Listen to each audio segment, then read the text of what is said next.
Érica, obrigada pela apresentação, obrigada pelo convite, é um prazer participar e discutir esse tema.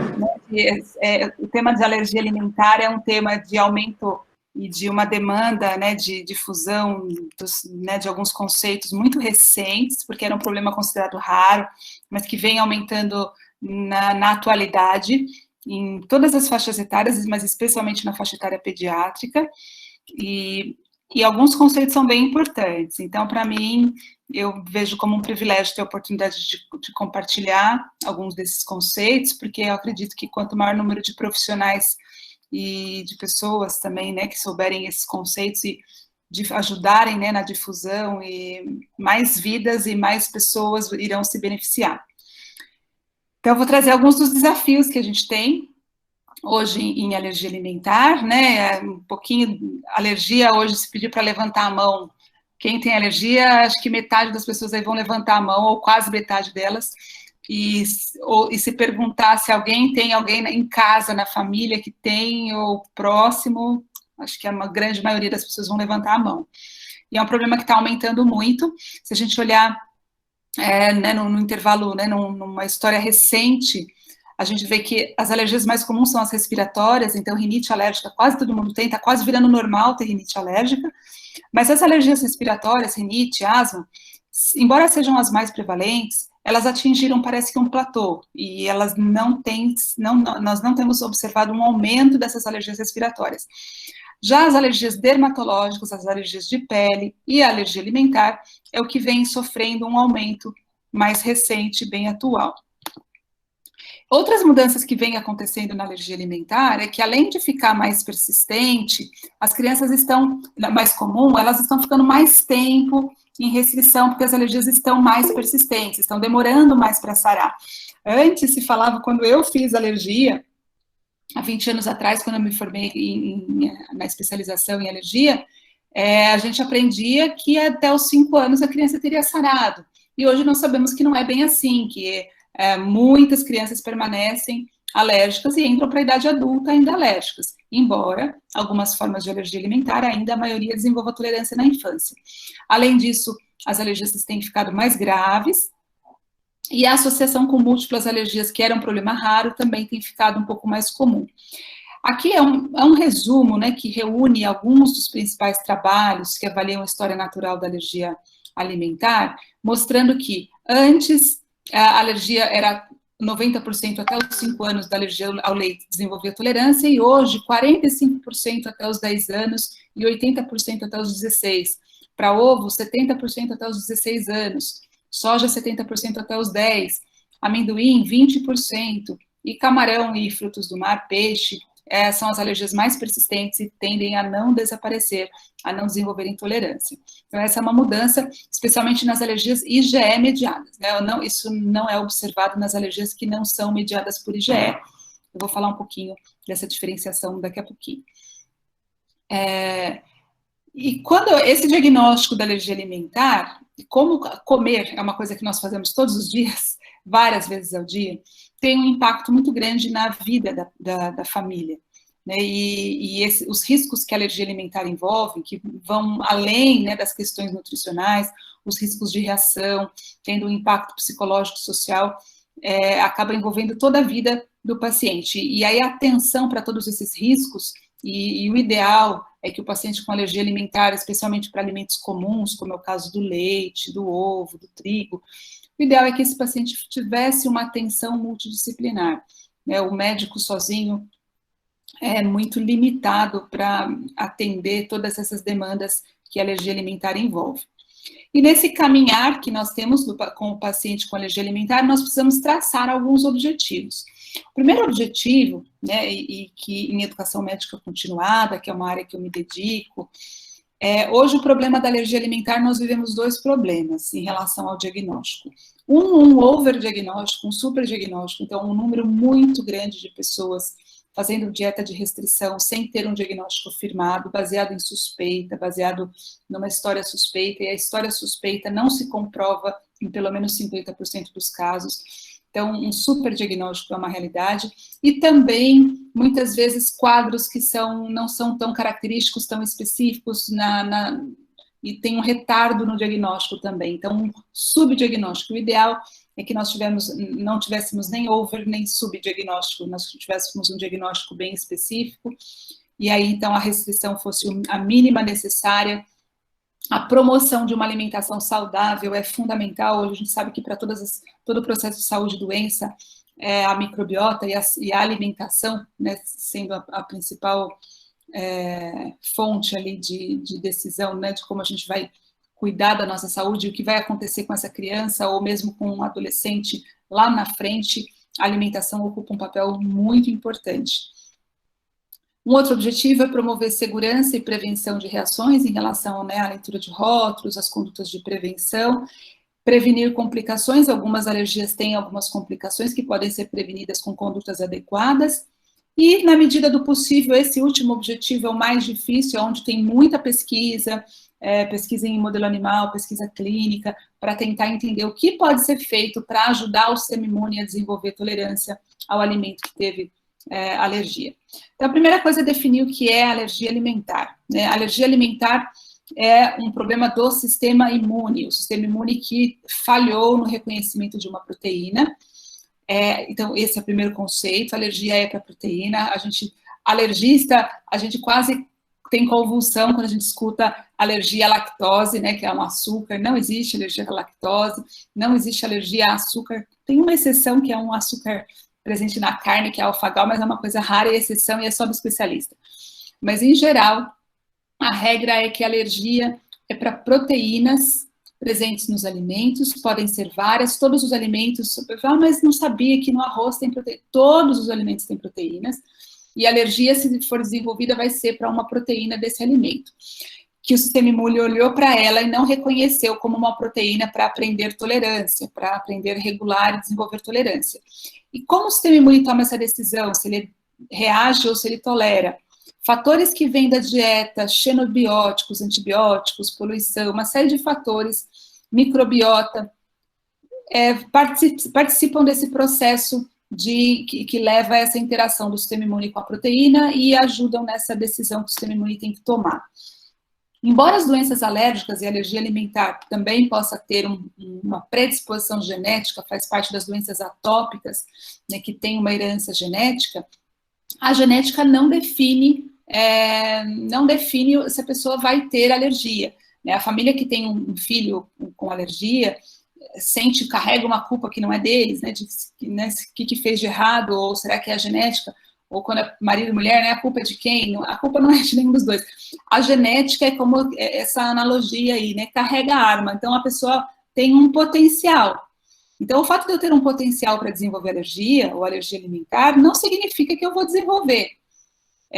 O que vai definir é quem aciona esse gatilho, né? E esse gatilho, para a alergia se desenvolver, o nome que se dá hoje é estilo de vida. Então, hoje, quando a gente pensa em saúde, é o estilo de vida. O que nós estamos fazendo em relação à nossa alimentação, aos nossos hábitos de atividade física, exposição solar, contato com a natureza, tudo isso influencia nesse gatilho que vai influenciar o desenvolvimento da alergia alimentar. Então, nós temos predisposição genética que influencia na alergia alimentar, sim.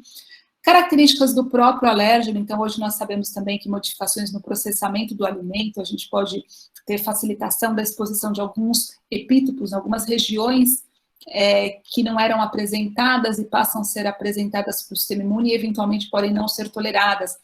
A reação de Maillard, por exemplo, que é uma reação química conhecida quando você tem aquecimento de proteínas misturados a açúcares, podem servir para diminuir a alergenicidade ou para aumentar a alergenicidade, o potencial de uma proteína causar alergia. E os fatores ambientais, com destaque aqui, é importante, porque são nesses fatores que nós temos mais facilidade de intervir, e desses fatores, o fator microbioma é o importante. O nosso sistema imune, ele vai se desenvolvendo ao longo da vida, ele precisa aprender, a gente não nasce tolerante, ninguém nasce com o sistema imune pronto, malhado. ele precisa se desenvolver, ele se desenvolve ao longo da infância, desenvolvendo maturidade, mas o principal professor, o principal treinador aí, o personal trainer do nosso sistema imune, chama-se microbiota. Então, a atenção hoje em doenças imunológicas, em doenças alérgicas, eu acredito que em todas as doenças hoje, a microbiota tem um papel central nessa modulação do sistema imune. E agora, então, passando por um conceito definindo, então, o que é alergia e o que, né, o que tem de gatilho para alergia.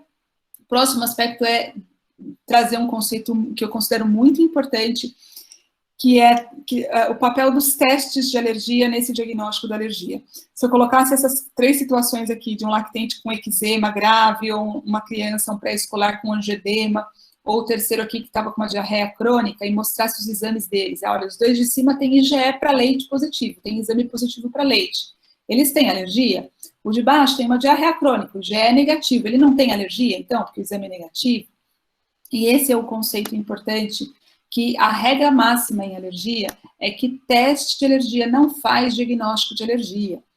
Quando nós fazemos o teste, seja esse teste famoso aí da pele, que é o prick test, ou a dosagem do IgE sérico no sangue, o que nós estamos buscando é apenas identificar uma situação que nós chamamos de sensibilização. Sensibilização é ter o IgE. E qual é a diferença de uma pessoa que tem... Eu tenho 2 pessoas. Uma pessoa que... as 2 pessoas têm IgE para camarão, por exemplo. Faço o teste das 2, deu IgE para camarão, deu teste positivo para camarão. Só que uma come camarão, normalmente não tem reação. E a outra come camarão, acidentalmente, incha, tem a reação anafilática, tem uma reação forte, ela é alérgica. Qual a diferença dessas 2 se as 2 têm IgE? As 2 têm o teste positivo. A diferença está que essa pessoa que é sensibilizada e não reage é porque ela tem o sistema de regulação dela, aqui representado pelo seu ator principal, que é a Treg, essa célula do sistema imune, que é um grande regulador, é como se fosse um comandante de um exército. Na alergia, é como se a gente tivesse um exército de células carregadas e armadas com IgE, e identificar esses soldados armados, a gente identifica fácil, através dos testes, fazendo o teste no sangue ou na pele. Só que esse exército, se ele tiver um bom comando de regulação, que é dado aqui pela Treg, a pessoa é só sensibilizada, ela não é alérgica. E, infelizmente, identificar essa célula reguladora a gente não tem, então é pela história. Daí a importância de, quando tem uma história suspeita, fazer uma história bem feita, com um profissional especialista nessa área. Pela história a gente consegue fazer perguntas que a gente consegue identificar se é compatível com alergia ou não. A alergia não depende de quantidade. Tem uma série de fatores que a gente, na história, a gente checa se a reação preenche os critérios de uma resposta imune, que é sensível, específica, reprodutível, tem memória. Uma série de questões que na anamnese é possível já eu ficar com a suspeita forte ou fraca. Então, nessa etapa de diagnóstico, quando o paciente tem uma queixa de urticária, por exemplo, ou de angioedema, e a suspeita era com camarão, ou é com o leite, ou é com o trigo, a dieta ela não vai confirmar, né? Nessa etapa, a finalidade da dieta é apenas eliminar os sintomas para saber se eu continuo com a suspeita firme. E o que a gente sabe de estudos é de que 50% a 90% das suspeitas, quando a gente faz o TPO, que é o teste de provocação oral, embora aquele alimento suspeito tem cara de culpado, parece que ele estava implicado na reação, a pessoa teve uma urticária, por exemplo, e aí tirou o trigo, e 2 semanas depois não tinha mais urticária. Parece que foi o trigo, porque melhorou, tirou, melhorou. Só que a gente já sabe, por exemplo, que urticária aguda em criança, 70% das vezes é porque o mastócito ativa durante uma ativação imunológica inespecífica, durante uma infecção viral, por exemplo. Agora, durante a Covid, a gente está tendo um monte de casos de urticária, e a urticária apareceu porque o vírus, o coronavírus, ativou o sistema imune e ativou o mastócito. E mastócito, se ele ativa, ele causa urticária. Então, urticária não quer dizer alergia, o sintoma em si não aponta para alergia. O exame sozinho não confirma alergia. E a dieta de restrição, se houve melhora, reforça a hipótese, mas não confirma também. e é esse dado, né, de 50% a 90% que não são confirmados. Por trás daquela suspeita pode ter algo que a gente não estava vendo. Então, sempre é importante avaliar a possibilidade de uma outra causa. E por que isso é tão importante, esses conceitos de que teste não faz diagnóstico, de que é só o fato de ter melhorado com a exclusão também não confirma que a causa era aquela? Porque cada vez mais, com esse aumento da alergia alimentar, começou a se falar mais de alergia alimentar, né, em vários fóruns. E quando começa a se falar mais, se testa mais, e se faz mais teste, identifica mais pessoas sensibilizadas que têm teste positivo. E isso começou a acontecer ao longo da última década. E aí, o que a gente começou a observar na literatura?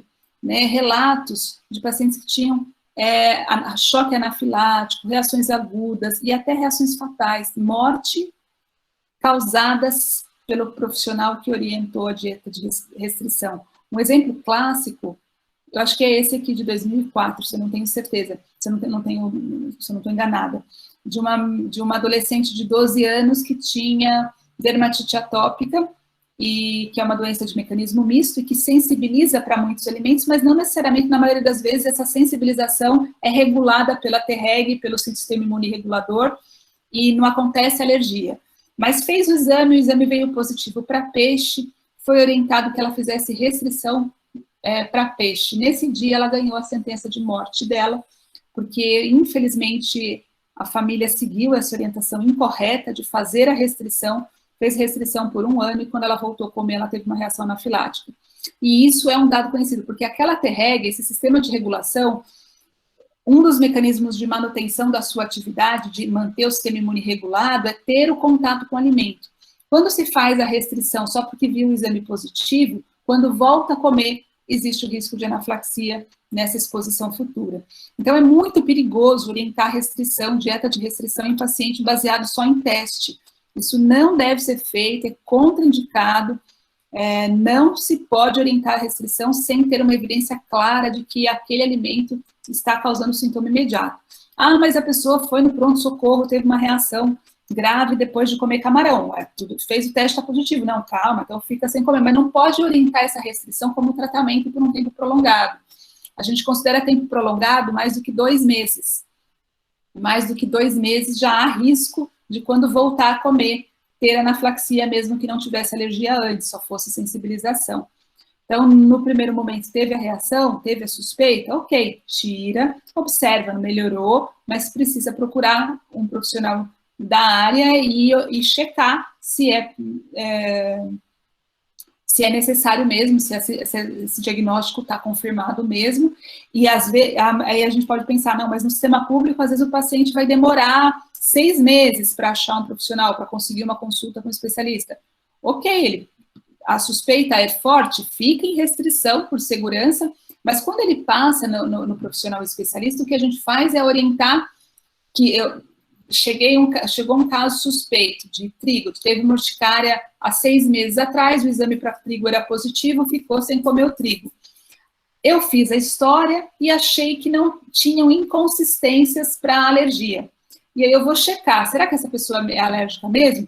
E aí eu não vou falar para ela comer em casa, eu vou agendar um dia para um teste de provocação e vou fazer de forma supervisionada. E vez ou outra, pelo menos uma vez por mês, a gente faz diagnóstico de algum caso iatrogênico, de alergia iatrogênica. Então, como que a gente vai avaliar se a gente está pensando numa alergia alimentar ou não? O primeiro passo é ouvir o sintoma.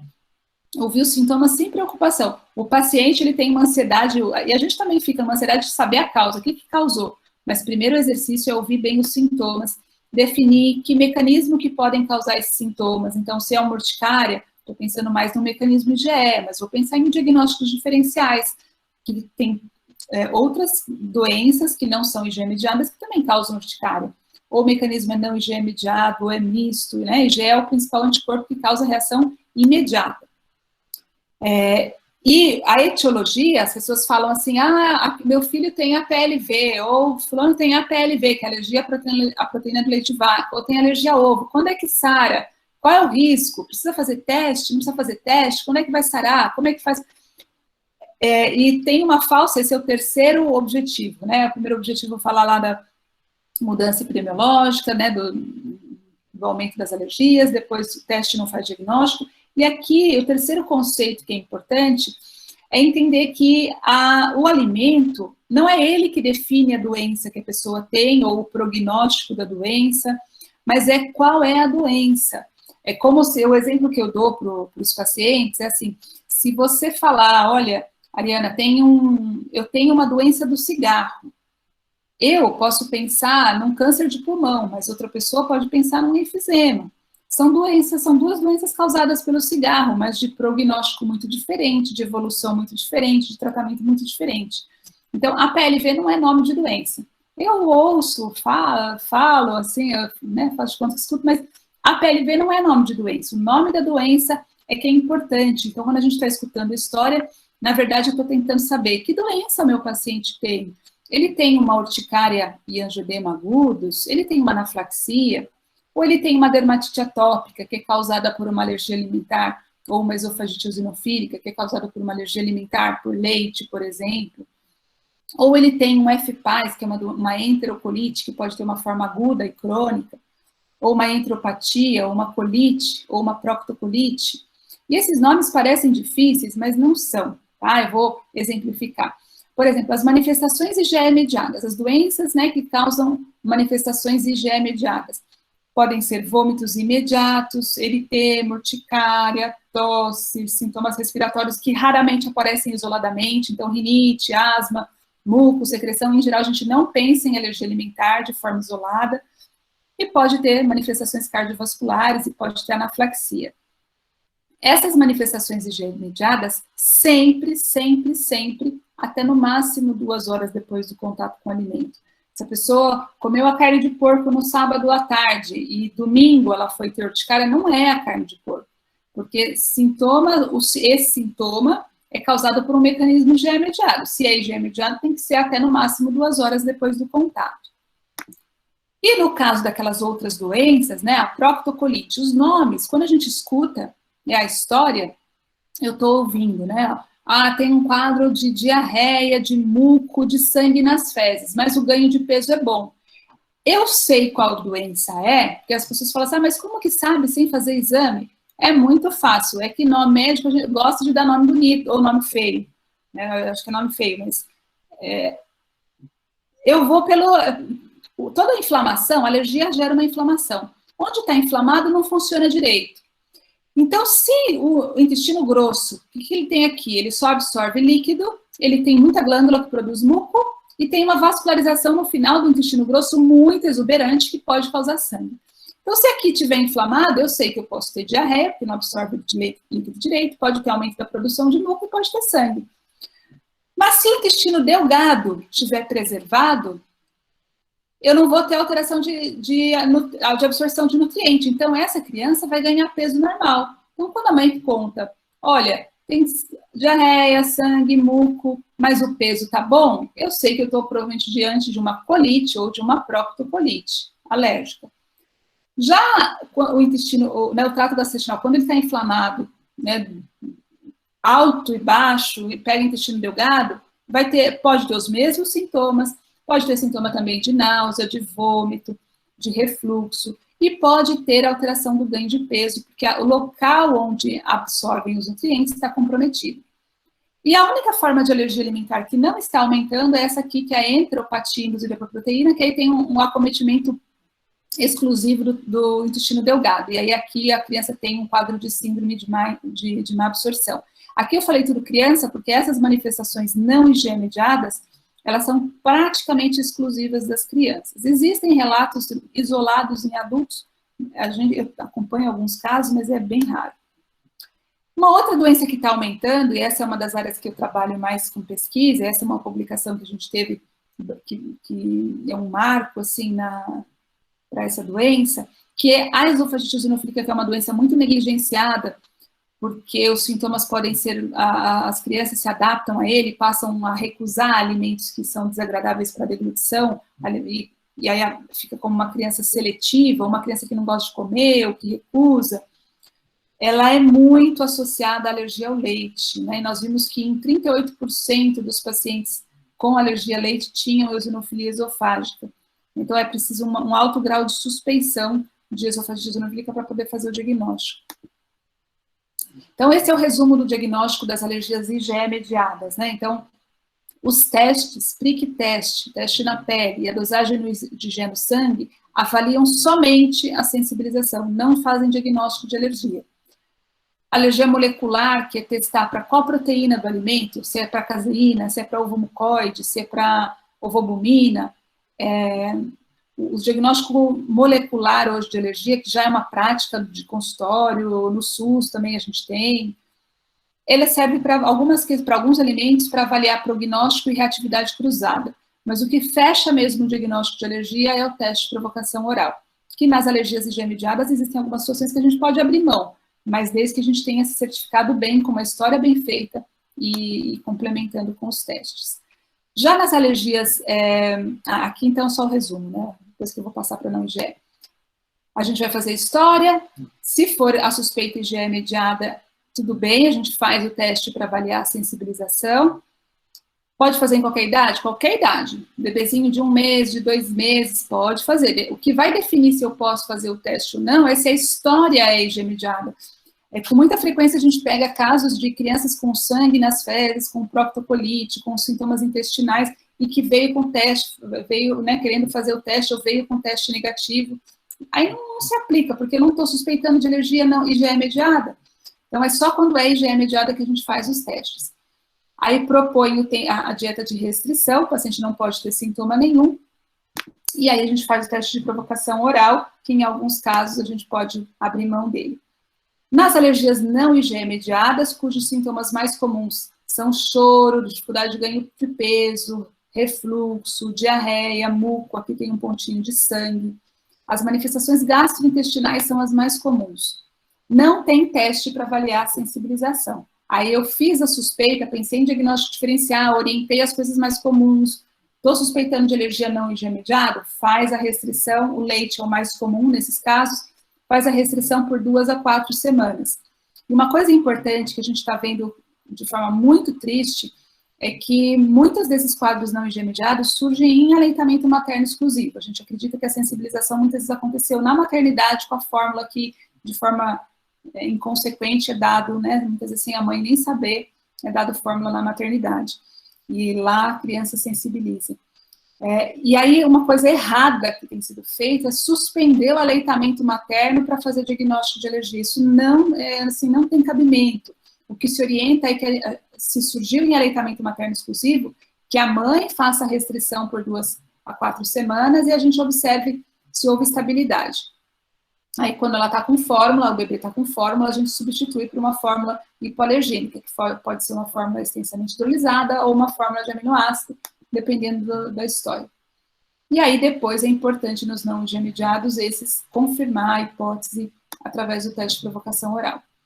Em relação ao leite de vaca, como é o alimento mais comum nas crianças, ele tem várias proteínas, tem outras além dessas, mas a gente, quando suspeita de alergia IgE mediada, eu estou interessada principalmente em saber se meu paciente tem IgE para caseína, porque é um marcador que me diz que essa criança tem uma tendência a sarar mais tarde ou eventualmente não sarar espontaneamente, precisar de tratamento, que hoje existem tratamentos para alergia ao leite. Um outro que é Deus nos acuda, que hoje tem também proliferando testes que não têm o menor cabimento. Um teste que está famoso, tem vários nomes, Food Detective, uns testes que testam um monte de coisa ao mesmo tempo, que é tudo teste de IgG. IgG é um anticorpo que mostra exposição, é o nosso marcador de tolerância. Tem vários estudos que mostram que pacientes que saram da alergia ao leite, eles aumentam o IgG. O IgG em pacientes que foram submetidos à imunoterapia, tratamento de dessensibilização para alergia ao leite, também aumenta o IgG. Então, o IgG é marcador de tolerância, e infelizmente ele tem sido usado de má fé, como método para diagnosticar alergia ou intolerância alimentar tardia, sem nenhuma comprovação científica e custa caro. Famílias com bastante dificuldade pagam esse exame, né, e teste IgG não serve para alergia, não serve para intolerância alimentar, ele não serve para nada. E a análise do fio do cabelo também é outra maracutaia aí para avaliar, vega teste, cinesiologia, que põe a mão no alimento, sem, né, de diminuição de força, nada disso tem comprovação para avaliar diagnóstico de alergia alimentar. E aí, feito o diagnóstico, vamos para a etapa importante, que é o tratamento. O tratamento, embora pareça simples, que é não comer o alimento, não ter contato, é a principal medida para evitar as reações, é cercado, na verdade, de algumas frentes de atenção importantes. Então, dependendo do alimento, no caso da alergia ao leite de vaca, eu vou retirar um alimento que é uma fonte nutricional importante quando esse lactente não está em aleitamento materno ou já cresceu um pouco mais. Ou tirou, restringiu 2 alimentos, leite e ovo, ou ovo e trigo. Eu preciso ter um planejamento nutricional, eu preciso orientar preventivamente em relação às reações. Essa reação precisa de algum tipo de atendimento imediato, emergencial, e estar atento que a possibilidade de desenvolvimento de tolerância. Boa parte das alergias desenvolvem tolerância. 90%, e o que é triste, que 90% das mortes por anafilaxia eram mortes que aconteceram sem necessidade, porque não receberam adrenalina. Essa canetinha aqui, que vem num estojinho, que no Brasil, infelizmente, a gente não tem registro, então é mais difícil a importação dos nossos pacientes, acaba tendo um custo mais elevado, mas é a única medida comprovadamente eficaz para tratamento de uma anafilaxia fora de ambiente hospitalar. E todos os pacientes que têm alergia IgE mediada para um alimento que não dá para garantir que ele não vai ter acidente, eu tive um paciente alérgico à pitomba, com ele que eu descobri que existia pitomba no mundo, né, que é uma fruta. Para ele, eu não precisei prescrever adrenalina autoinjetável, porque a chance de ele encontrar uma pitomba acidentalmente é raro, então não precisa. Mas para alimentos comuns, como leite, ovo, trigo, são alimentos que são base da alimentação. Opa! Oi? Pessoal, tá aí? Sim, Ariana, eu acho que você só saiu do modo full screen. Pode continuar. Então tá bom. Aqui fechou aqui para mim. Então, cerca de 50% das reações... Por que a gente precisa prescrever para todo mundo? Porque a maioria das reações IgE-mediadas não dá choque anafilático, a maioria não tem reação quase fatal, a maioria não morre, a maioria, mesmo quando tem reação anafilática, fica bem. Só que os que morrem, morrem porque não trataram. E não dá para confiar que o meu paciente que sempre teve só urticária, que ele vai só continuar tendo urticária, porque é imprevisível. E esse dado de 50% de reações fatais, tinha uma história anterior leve, é um levantamento de uma casuística europeia de quase 400 mortes, 394 mortes, e que 50% delas não tinha histórico grave nenhum. Então, não dá para eu confiar que o meu paciente que tem um quadro levinho, que ele vai continuar tendo. Então, a gente vai diferenciar, é IgE mediado ou não é IgE mediado? Se for IgE mediado, a próxima pergunta, é um alimento fácil de ter acidente? Então precisa ter caneta. Então precisa ter adrenalina autoinjetável. As pessoas têm medo, mas devia ter medo ao contrário, devia ter medo de não ter. Eu falo que ter a caneta é como andar num carro com cinto de segurança. Tomo cuidado, não ultrapasso farol vermelho, dou seta, olho o retrovisor para mudar de faixa, tomo todos os cuidados. Eu já tenho o diagnóstico da alergia alimentar, vou tomar todos os cuidados, ler rótulo, fazer tudo direitinho. Mas eu não consigo garantir que um dia eu não vou ter um acidente. Então eu ponho o cinto de segurança. E aqui o cinto de segurança é melhor, porque o cinto de segurança do carro, dependendo da batida, não protege. E a caneta, independente da gravidade da alergia, se tiver com ela e usar no momento certo, ninguém morre. Em relação ao planejamento nutricional, é uma etapa fundamental. O ideal é que a gente tivesse nutricionista sempre, ou nutrólogo, nutricionista junto, porque é uma área de atenção especializada e que nós médicos, nós quebramos galho em relação ao planejamento nutricional. Quando é um alimento só, até dá para quebrar o galho tranquilo. Agora, quando é mais de um alimento, ou quando é um alimento restrito, mas a criança tem outro tipo de dificuldade alimentar que é comum se associar, o ideal é que tivesse um nutricionista junto. A nossa missão, né, é tornar possível, né,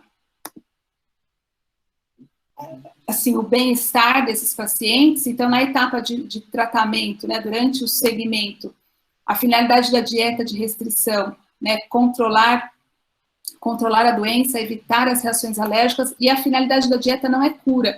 O mito da estaca zero é um mito que eu vejo que, felizmente, ele já está esmaecendo, já está desaparecendo, que antes as famílias achavam que se tivesse um acidente, ia voltar tudo a estaca zero, o sistema imune ia desaprender tudo que estava aprendendo, ia atrapalhar a cura, as mães brigavam com as sogras, né, ou com as mães delas, com as avós, porque deixaram escapar. A gente enfatiza muito a importância da dieta de restrição, porque a dieta de restrição é um mecanismo principal de trazer segurança, bem-estar e evitar reação. Mas se acontecer por acidente, trata a reação, mas não precisa ficar preocupado, porque isso não vai atrasar a cura. Não atrasa, isso já está estudado, reestudado, e não tem a menor dúvida científica, é uma coisa que não há controvérsia de literatura, é ponto pacífico, não atrasa a cura. Durante esse segmento da dieta, a gente vai monitorar os riscos nutricionais e prevenir as deficiências, os riscos de reações acidentais e necessidade de plano de ação, né, adrenalina, já enfatizei, é importante. Um outro cuidado importante é substituições inadequadas. As bebidas vegetais, né, hoje de amêndoa, de macadâmia, de arroz, de leite de soja, são alternativas culinárias que podem ser interessantes para a família, mas elas, quando eu falo de um lactente em restrição, ou de uma criança em fase de desenvolvimento em restrição, eles não são substituto, eles não têm características de macro e micronutrientes, de fonte energética, fonte proteica, de cálcio, zinco, vitamina D, não tem equivalência em relação ao leite de vaca ou às fórmulas infantis.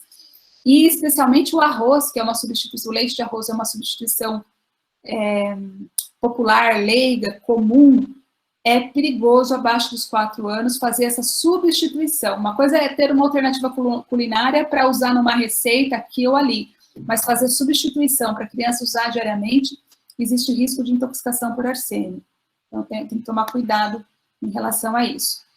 E do ponto de vista nutricional, a nossa meta é prevenção. Então a gente precisa pesar, medir, acompanhar a curva de crescimento, listar os alimentos que estão restritos devido a sintomas alérgicos, mas também listar os alimentos que estão restritos por medo. É muito comum famílias que tiveram um filho com alergia alimentar, na introdução alimentar, ficar com medo de introduzir um alimento ou outro. Tem os grupos dos mais alergênicos, que todo mundo tem pânico deles, e aí a criança começa a ter restrições ampliadas, além da que ela precisa.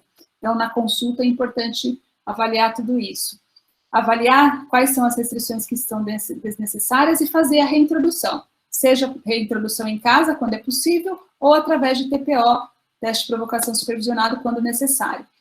Identificar os alimentos que necessitam manter restrição, né, se precisa mais de um, listar também o que é consumido, porque tem o que é restrito, tem o que não é restrito, faz parte, mas está muito de vez em quando, que é conhecer como essa criança come, porque a gente tem que pensar também, aqui a gente está pensando sobre alergia, mas tem que pensar na alimentação como uma fonte de nutrição, de crescimento e desenvolvimento normais, e tem que ser uma dieta variada, equilibrada, diversificada, e não transformar a vida da criança, né, ou da pessoa com alergia alimentar numa alergia alimentar. E aí, depois de feito toda essa lição de casa, a gente vai mapear quais são os potenciais deficiências e orientar substituições ou suplementação quando necessário. E o ideal é que tivesse nutricionista, mas isso não é uma realidade para todos os pacientes. É muito comum que a alergia alimentar se associe a dificuldades alimentares, e aí a questão da atenção multidisciplinar se torna mais importante e mais evidente. Em relação à introdução, né, esse aqui é um dogma, né, em relação à introdução dos alimentos em crianças que já tiveram uma alergia alimentar, esse grupo dos 8 alimentos, dos 8 grupos de alimentos mais alergênicos, leite, ovo, trigo, soja, amendoim, peixe, camarão, frutos do mar, esse grupo é um grupo muito temido e que antigamente a orientação era retardar a introdução deles. Ao se fazer isso, ao se retardar a introdução, porque tinha uma lógica, o sistema imune da criança vai estar mais maduro, então vamos deixar para introduzir depois, isso causou um boom na alergia alimentar, e hoje está mais do que comprovado que quanto mais tarde introduzo, mais risco de alergia tem. Então, que existe uma janela de oportunidade e que não se deve retardar a introdução dos alimentos alergênicos. Nos estudos se recomenda a introdução de 4 a 6 meses até os 11 meses, até os 12 meses.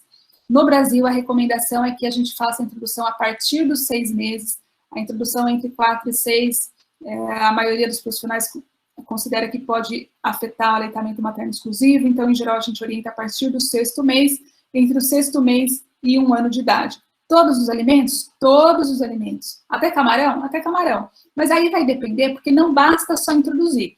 Então, vamos supor que é uma pessoa que mora aqui em Campinas, e aí tá com um bebê que teve alergia ao leite, esse bebê está com 8 meses, e aí então leu que tem a janela de oportunidade imunológica para tolerância e vai introduzir o camarão com 8 meses ou com 9 meses. E a criança vai comer o camarão com 9 meses, mas só vai voltar a comer com 12 meses, 1 ano depois, porque não faz parte da rotina. Na minha família, não faz parte da rotina a gente comer camarão. Então, se não faz parte, não vai ter a proteção. Esse é um conceito importante. Aquilo que é importante introduzir é aquilo que faz parte da dieta da família. Se não faz parte da dieta da família, a tolerância ela vem pela regularidade, pela introdução no momento oportuno e a manutenção desse alimento na dieta, de forma diversificada e variada, mas tem que pesar isso, que se o alimento faz parte da rotina familiar. Então, introduzir e manter com regularidade. Não adianta só introduzir e apresentou e depois só vai comer meses depois. Aí não adianta nada, não vai ter o efeito protetor. Em termos de evidência científica, o que mais tem evidência é o amendoim, e o que a gente questiona é se esse efeito protetor realmente a gente pode extrapolar para todas as populações. Isso a gente não tem essa resposta ainda. No ovo, tem bastante estudo também. Para leite, trigo e peixe, não está esclarecido o tempo ideal. E soja, a gente também precisa de mais estudos.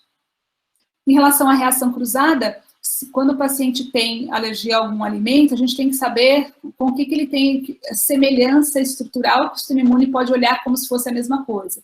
Então, em relação aos leites, leite de vaca e leite de todos os mamíferos tem uma homologia, uma semelhança muito grande, com exceção do leite de égua, né, que aí é mais raro ter alergia, mas leite de cabra, leite de búfala, é tudo a mesma coisa. Então, a gente não pode substituir.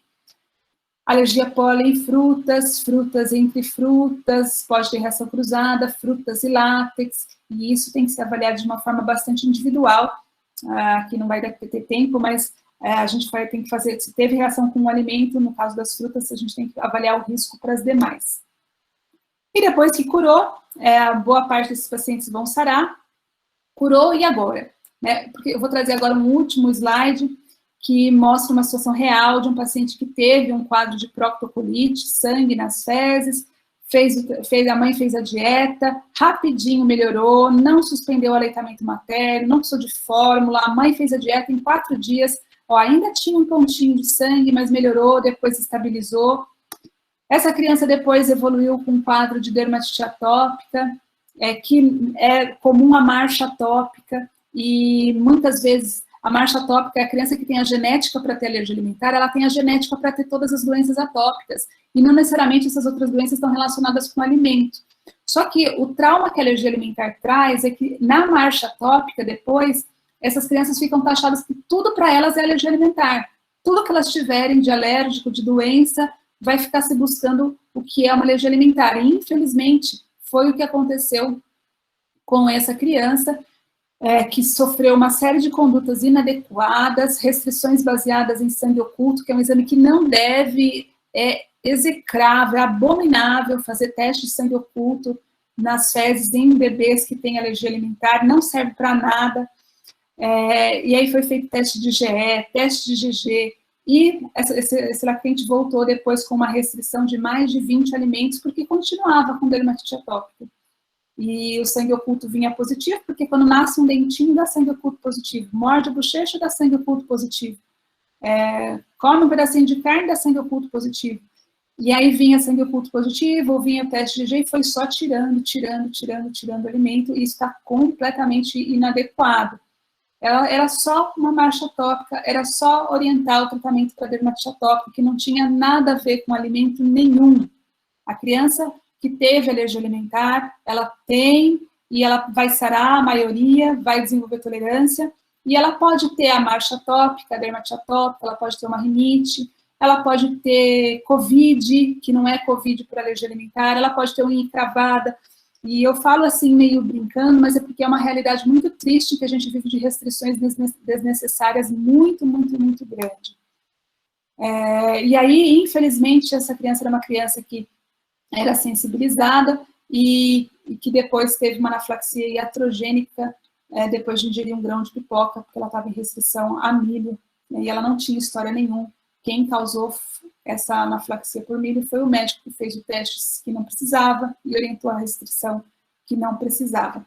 Por isso, para reforçar esses conceitos, é que eu estou aqui, porque eu nunca me nego, né, e gosto de compartilhar alguns desses conceitos, que quanto maior número de pessoas a gente tiver para difundir, menos crianças vão passar por isso e vão poder ter uma evolução melhor.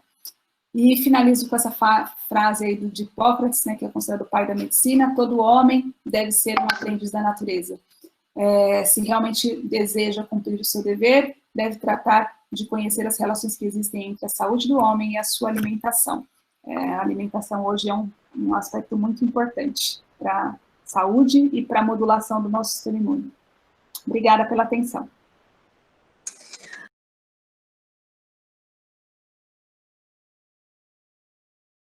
Uma participante, a Cecília, que ela fez aqui uma observação que até eu quero complementar. Ela disse assim, ó, você até discutiu isso na sua palestra sobre a janela de tempo de introdução, né, daqueles alimentos que são mais alergênicos, vamos dizer.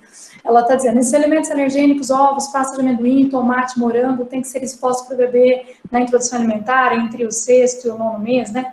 E aí, Ariana, complementando o que ela está falando, eu estou pensando aqui, a minha bebê vai fazer 2 anos, dia 31 de dezembro, né? Mas eu nunca dei camarão para ela, por exemplo. Aí você falou assim, né? Aqueles que são sabidamente alérgicos, o ideal seria ter essa caneta de adrenalina, que infelizmente no Brasil não é comercializado assim, né, Ariana? Que o conselho que você dá aí, Ariana? Então, assim, a introdução alimentar tardia é cometer o contato, permitir o contato com o sistema imune mais tarde do que o ideal, que significa além de 1 ano.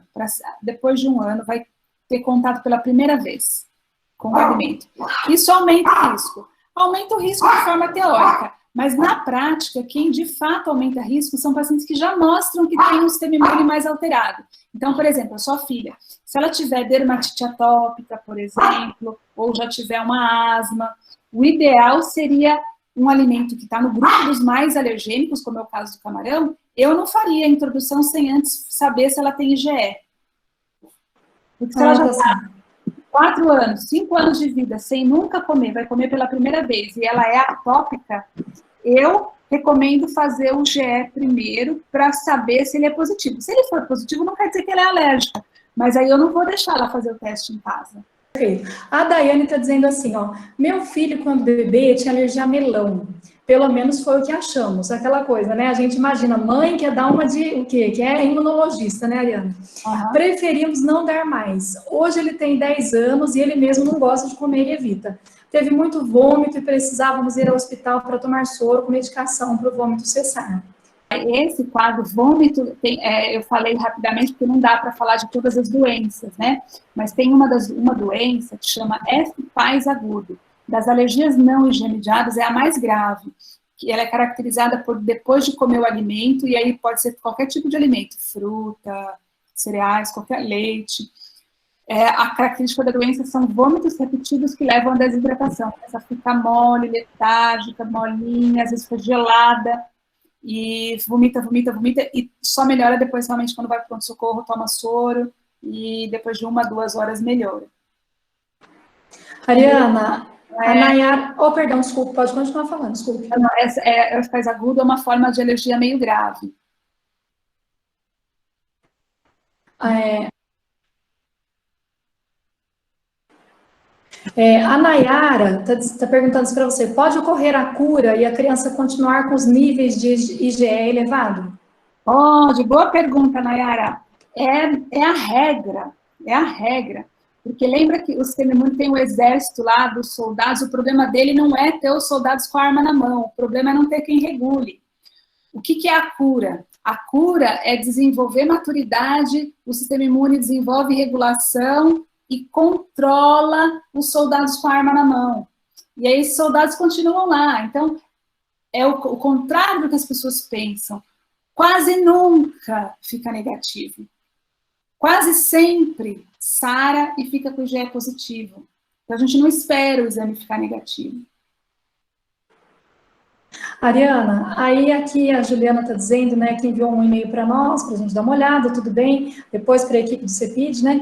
A Mariana Dalbon está perguntando assim para você, ó, a ingestão de alimentos ricos em histamina podem causar algum sintoma em intolerantes ou alérgicos? Sabe quando está o copo transbordando? Eu estou aqui com água aqui, né?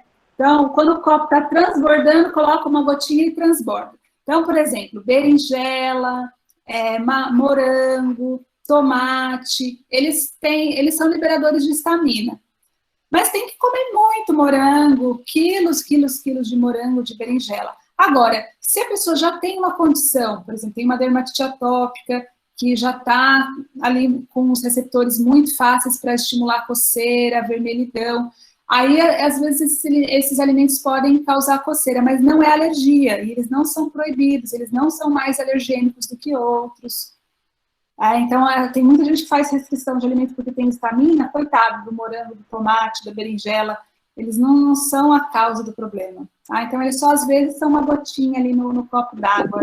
Na verdade, é baixar o copo d'água, baixar o nível, tratar a dermatite atópica, hidratar mais a pele, manter uma urticária crônica que às vezes está muito ativa, manter ela controlada e permitir a alimentação.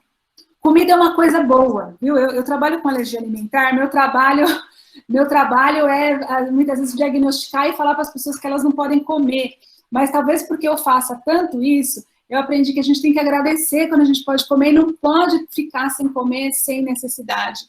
Fazer restrição, fazer dieta, cortar um alimento, tirar coisas boas da nossa vida, da nossa saúde. E, então, alimento é bênção mesmo. Então, a gente tem que agradecer os alimentos e tomar cuidado para não restringir à toa. Com certeza, né, Ariana? Quem restringe à toa não sabe que está restringindo à toa. Restringe porque acha que precisa. Então, é importante um cuidado aí na restrição alimentar. Ariana, então eu vou agradecer você, que já são 15h13, tá bom? Muito obrigada pela sua disponibilidade, tá? Em nome do Lício e do Centro de Pesquisa. Foi uma aula maravilhosa e a gente espera contar com você numa próxima ocasião, tá bom? Pode contar, obrigada. Um beijo, minha querida. Parabéns a todo o grupo aí que trabalha. Muito obrigada. Boa aula para você. Tchau, meninas. Muito obrigada pela participação, viu? O próximo evento, então, 11 de dezembro, vai ser uma sexta-feira, a importância do afeto na primeira infância. Vocês estão todos convidados, tá bom? Um beijo, meninas.